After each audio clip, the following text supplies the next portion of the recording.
এবার আপনাদের সামনে মূল্যবান বক্তব্য নিয়ে আসছে বাংলাদেশ আওয়ামী লীগের কেন্দ্রীয় সাধারণ সম্পাদক ওবায়দুল কাদের।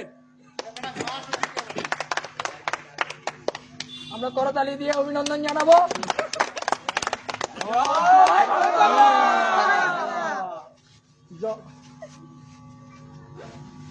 ধন্যবাদ। আমরা ক্ষমতায় আছি, ক্ষমতায় থাকবো। কিসের বিএনপি? এখানে মাঠও আমাদের, রেফারিও আমাদের, বাসি বুসি যা দেবে আমাদের পক্ষেই দেবে। ক্ষমতায় আছি তো,